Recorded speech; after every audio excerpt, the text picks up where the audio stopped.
সকল আপুরা প্রশ্ন করেছেন যে আপু আমাদের রাজাহাঁস তো একবার ডিম দিয়েছে, অর্থাৎ দ্বিতীয়বার ডিম দিবে কিনা যদি একটু বলতেন। তো আর এছাড়া হাঁসগুলা যাদের দ্বিতীয়বার ডিম দিয়েছে তৃতীয়বার ডিম দেবে কিনা অনেকেই জানতে চেয়েছেন, এবং রাজাহাঁস আসলে সাধারণত কয়বার ডিম পেড়ে থাকে এ বিষয়েও অনেকেই জানতে চেয়েছেন।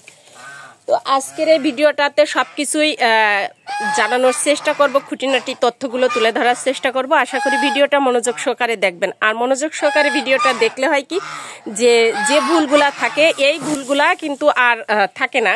যে প্রশ্নগুলা কমন প্রশ্নগুলো আসে এই প্রশ্নগুলো আসলে আর আসে না। তো আশা করি মনোযোগ সহকারে দেখবেন। আসসালামু আলাইকুম, কেমন আছেন সবাই? আশা করি আল্লাহ তাআলার অশেষ রহমতে সবাই ভালো আছেন, সুস্থ আছেন। কাছে দূরে দেশ বা দেশের বাইরে যে যেখানে বসে প্রতিনিয়ত ইউটিউব চ্যানেল এবং ফেসবুক পেজের ভিডিওগুলো দেখে থাকেন তাদের সবাইকে জানাই আন্তরিক শুভেচ্ছা, এবং যারা নতুন তাদের জন্য রইল অভিনন্দন।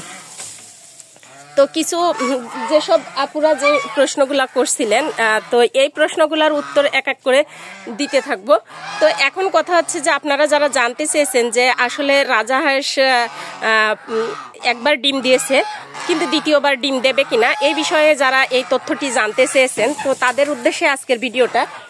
কিন্তু আসলে প্রথমবার ডিম দিয়েছে যে দ্বিতীয়বার ডিম দিবে এটা আসলে সঠিক বলা যায় না। কারণ কোন রাজাহাঁস কয়বার ডিম দিবে বা কয়টা ডিম দিবে এটা বলা সম্ভব না। কারণ চেষ্টা করতে হবে, দেনে আল্লাহর মালিক মহান আল্লাহ তাআলা, তিনি চাইলে সবই পারেন। কিন্তু যে আপনার হাঁস যে ডিম দিবে কি দিবে না এটা আসলে আমার পক্ষে বলা সম্ভব নয়। শুধু আমার কেন, কারোর পক্ষেই বলা সম্ভব নয়। কারণ মহান আল্লাহ তাআলা যদি তার পেটের ভিতরে ডিম দিয়ে থাকে তাহলে অবশ্যই ডিম পারবে, আর যদি ডিম না দিয়ে থাকে তাহলে ডিম পারবে না। এটাই হচ্ছে বড় কথা। আর সব থেকে বড় কথা হচ্ছে যে আগে হচ্ছে নিজেদেরকে চেষ্টা করতে হবে, চেষ্টা তো করে দেখতে হবে। চেষ্টা করার পরে যদি না হয় তখন ভাবতে হবে যে না আসলে আমাদের রিজিকে নাই। তো চেষ্টার জন্য কি করতে হবে সেটাও আমি আজকের ভিডিওটাতে তুলে ধরবো।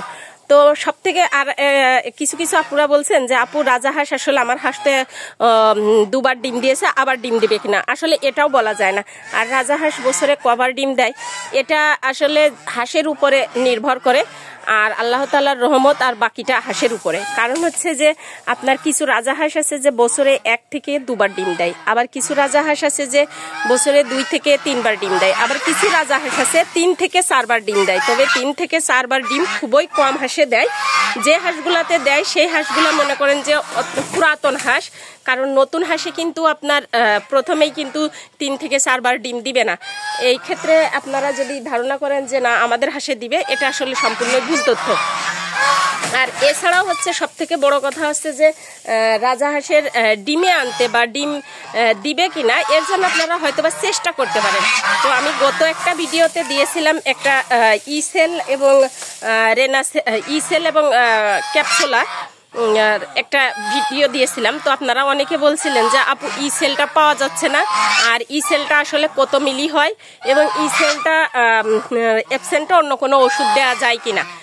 তো আসলে ইসেলটা আপনার হচ্ছে এটা কত মিলি হয় সেটা আমি আপনাদেরকে সরাসরি দেখাবো। তবে ইসেল যদি আপনারা না দিতে পারেন তাহলে সেক্ষেত্রে রেনাসেলটা ইউজ করতে পারেন। তো আপনাদের অনেকের রিকোয়েস্টের কারণের জন্য কিন্তু আমি আমার খামারে রেনাসেল ওষুধটা এনেছি। কারণ ইসেল ওষুধটা অ্যাভেলেবেল ছিল, বাট এখন ইসেল ওষুধটা দেখা যাচ্ছে যে কিছু ফার্মেসিতে আছে, কিছু ফার্মেসিতে নাই। তো এই কারণের জন্য রেনাসেলটা নিয়ে আসলাম। তো রেনাসেলটা ইউজ করার নিয়মটা এটা কিন্তু আপনাদের সাথে একটু আলোচনা করব নিয়মটা। আর ইসেলের অ্যাবসেন্টে আপনারা রেনাসেলটা দিতে পারেন। আর ক্যাপসুলা যদি না হয়, অল্প হাঁসের জন্য আসলে আপনাদের ক্যাপসুলা না দেওয়াটাই উচিত। কারণ আমার খামারে যেহেতু অনেক হাঁস ছিল, তো কিছু হাঁস বিক্রি করে দিয়েছি, আর কিছু হাঁস আছে, কিছু খাওয়া হয়েছে। তো মোট মিলায়ে এখনো কিন্তু এখানে প্রায় 45-50টা হাঁস আছে। আর এখানে যে হাঁসগুলা রাখা হয়েছে এই হাঁসগুলা কিন্তু ডিম দেওয়ার জন্য, অর্থাৎ ডিম পাড়া হাঁস এইখানে। আর এই হাঁসগুলার সাথে যেগুলো ছেলে হাঁস দরকার সেগুলো আছে। তো এখন কথা হচ্ছে যে আপনারা যাদের হাঁস কম এদের তো আর ক্যাপসুলা কিনলে চলবে না। কারণ ক্যাপসুলার ওষুধটা মনে হয় সর্বনিম্ন 1 লিটারের নিচেই হয় না। আর ক্যালপ্লেক্সটা এটা কিন্তু 100 ml হয়। তো আপনারা ক্যালপ্লেক্সটা ইউজ করতে পারেন ক্যাপসুলার অ্যাবসেন্টে। তো আসলে এবার আমরা বিস্তারিত দেখে নিই যে আসলে রেনাসেল ওষুধটা কিভাবে ইউজ করবেন আপনারা। তো সবার আগে আপনারা যারা জানতে চেয়েছেন যে আসলে ইসেলটা কোন কোম্পানির বা ইসেলটা কত ml এর হয়, আসলে ইসেলটা এই যে এখানে দেখতে পাচ্ছেন এটা হচ্ছে স্কয়ার কোম্পানির। আর এই ওষুধটা আপনার হচ্ছে 100 ml এর, সম্ভবত হ্যাঁ 100 মিলি, এই যে 100 মিলির ওষুধ। তো এটা যদি আপনারা না পান তাহলে সেক্ষেত্রে যে ওষুধটা ইউজ করবেন সেটা হচ্ছে রেনাসেল, এই যে রেনাসেল ইভেট।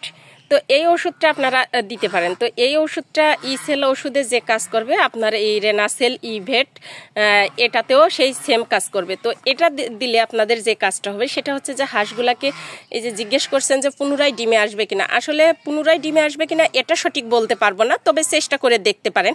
এই ওষুধটা আপনারা ইউজ করতে পারেন। তো এই ওষুধটা ইউজ করলে দেখা যাচ্ছে যে আপনাদের হাঁসগুলার যে অনেক সময় দেখা যাচ্ছে ডিমের খোসাটা দেখবেন পাতলা হয়, আবার ডিমের সাইজটা ছোটো হয়, আবার অনেক সময় দেখবেন যে ডিমের ভেতরে বাচ্চা কিন্তু যখন বাচ্চা ফুটে তখন কিন্তু প্রতিবন্ধী হয়। এই কারণগুলো কেন হয়? ভিটামিন ই এবং ক্যালসিয়ামের জন্য। তো এইখানে আমি কিন্তু এই যে ক্যালসিয়ামটা ইউজ করছি এটা হচ্ছে ক্যাপসুলা। তো ক্যাপসুলাটা আপনাদের ইউজ করার দরকার নাই, আপনারা, আমার হাঁস বেশি দেখে আমি ক্যাপসুলাটা আনছি, আপনারা এইখানে ক্যালপেলেক্সটা দিতে পারেন।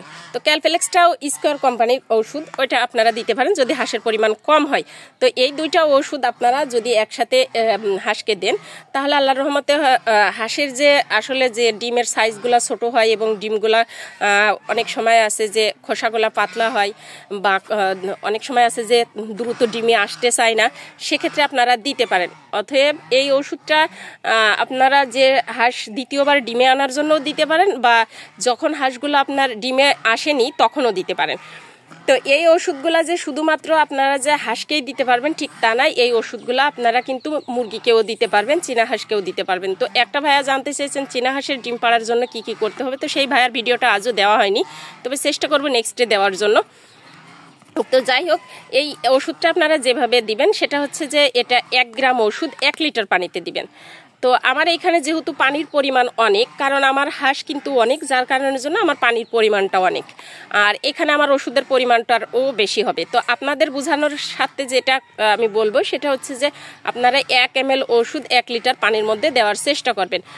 এবং এই রেনাসেল ইভেট এটা দিবেন 1 গ্রাম, এবং ক্যালপেলেক্সটা দিবেন 1 গ্রাম। তো আপনারা এই দুইটা ওষুধকে চাইলে একত্রেও দিতে পারেন, আবার যদি আপনাদের সুবিধার্থের কারণের জন্য একত্রে দিতে পারেন, অথবা আপনারা দুবার দিতে পারেন। অর্থাৎ দেখা যাচ্ছে যে রেনাসেলটা একবার দিলেন আর ক্যালপেলেক্সটা বিকালে দিলেন, একটা সকালে একটা বিকালে, এইভাবে আপনারা খাবারের সাথে দিতে পারেন। তো আমি যেহেতু হাঁসকে খাবারের পানির সাথে শুধু দিব না, এই পানিটার মধ্যে মিশ্রণ করে এই পানির মধ্যে আমি হাঁসের যে খাবারটা দিই সেই খাবারটার মধ্যেই দেওয়ার চেষ্টা করব। তাতে করে কি হবে যে দেখা যাচ্ছে যে খাবারটা সুন্দরভাবে খেয়ে নেবে, আর খাবারটা যত সুন্দরভাবে খাবে ততই কিন্তু হাঁসের যে ওষুধটা দ্রুতই কিন্তু খাওয়া শেষ হয়ে যাবে। আর পানির সাথে দিলে দেখা যাচ্ছে যে পানিটা কিন্তু একবারে খায় না, অনেক সময় লাগে, আর পানিটা হয়তো বা অনেক পড়ে যাওয়ার সম্ভাবনা থাকতে পারে বা ছিটকে ফেলে দিতে পারে। এই কারণের জন্য আমি খাবারের সাথে ইউজ করব। তো এই ওষুধটাকে এই যে এরকম একটা কাপ নেবেন, এই যে একটা কাপ, এই কাপের সাহায্যে ওষুধটাকে মেপে নেওয়ার চেষ্টা করবেন। এইখানে দেখবেন যে ml লেখা আছে, এই যে এখানে আছে আপনার 2 ml পর্যন্ত, এখানে 2-3 ml পর্যন্ত আছে। তো আপনারা এইখানে দেখবেন যে mlটা লেখা আছে, 1 ml কতটুকু সেটাও কিন্তু লেখা আছে, এই যে 5 মিলিতে 1 ml এটাই যে লেখা আছে, আপনারা এটা কিন্তু দেখে নেবেন। আর আমার এখানে যেহেতু হাঁসের পরিমাণটা বেশি, এই জন্য আমি এখানে ওষুধের পরিমাণটাও কিন্তু একটু বেশি নিব। তো তবে এখানে আপনাদের আর একটা কথা বলি যে এই ওষুধটা দেখতে পাচ্ছেন একদম সাদা দুধের কালার, এই ওষুধটা এই রেনাসেল ইভেটটা হচ্ছে আপনার একদম এই যে একদমই কিন্তু এই ওষুধটা হচ্ছে দুধের কালারটা। আর আপনারা যে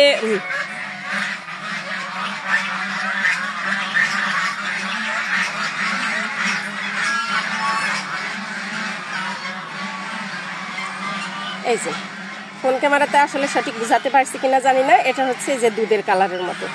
আর আপনার যে ই সেলটা কিন্তু এরকম হবে না, ওটা ভিটামিন ওষুধের কালার, যেরকম মানুষের খাওয়ার ভিটামিন ওষুধের কালার ঠিক সেটাই হবে। তো এই ওষুধটাকে আমি কিন্তু এখন এই যে দেখেন পানির মধ্যে দিয়ে দিলাম, পানির কালারটাই দেখেন চেঞ্জ হয়ে গেছে, পুরাটা মনে হচ্ছে যেন এর ভেতরে চাউলের গুঁড়া অথবা দুধ মেশানো হয়েছে, এমন একটা আকার ধারণ করেছে। এই ওষুধটাকেই সুন্দরভাবে এখন গোলানো হবে এবং গোলানোর পরে ওষুধটাকে গুঁড়োর সাহায্যে, আমি কিন্তু গুঁড়োর সাথে দিই, তো আমি গুঁড়ো দিয়েই দিব।